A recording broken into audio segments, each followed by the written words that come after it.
पालघर जिल्ह्यामधून आता बातमी आहे। पालघर जिल्ह्यामधील वाढवण बंदराला मंजुरी मिळणार असल्याची माहिती सूत्रांकडून मिळतेय। आज संध्याकाळी 5 वाजता मोदी सरकारच्या मंत्रिमंडळाची बैठक पार पडणार आहे, त्यामध्ये मंजुरी मिळण्याची शक्यता आहे।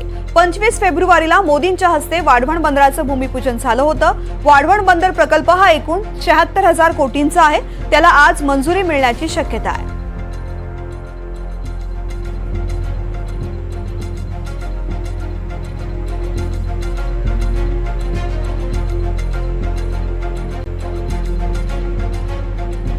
मनोज सातवी मध्ये सहकारी आपल्या सोबत आहेत। मनोज,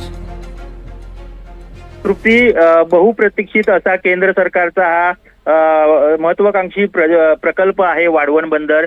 देशातल्या जे बंदर आहेत त्याच्यात JNPT जे मोठं बंदर आहे मुंबईच्या जवळचं, त्या बंदराच्या अनुषंगानेच या बंदराचा देखील वाढवण बंदराचा देखील विकास करण्यात येणार आहे। आणि आज संध्याकाळी 5 वाजता केंद्रीय मंत्रिमंडळाची जी बैठक होणार आहे त्यामध्ये या बंदराचा हा जो प्रकल्प आहे त्याला मंजुरी मिळणार आहे। या अगोदर या बंदराच्या विरोधात स्थानिकांनी आवाज उठवलेला होता आणि त्या बंदराच्या ज्या प्रक्रियेला विरोध दर्शवला होता। मात्र याला केंद्र सरकारने हिरवी झेंडी दाखवलेली होती। त्यानंतर राष्ट्रीय हरित लवादाने देखील या प्रकल्पाला मंजुरी दिलेली आहे। शिवाय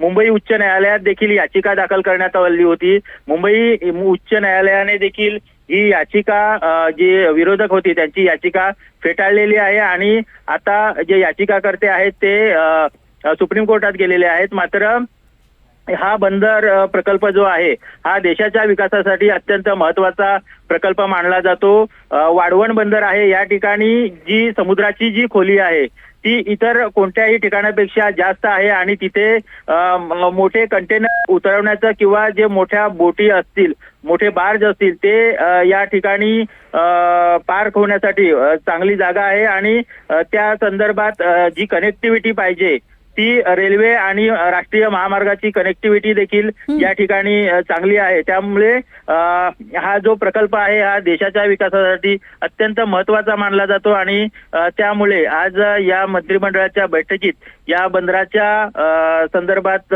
मंजुरी मिळण्याची शक्यता आहे। 76,000 कोटींचा हा प्रकल्प आहे आणि यात मंजुरी मिळण्याची आज संध्याकाळी 5 वाजता होणाऱ्या बैठकीत त्याला मंजुरी मिळणार आहे।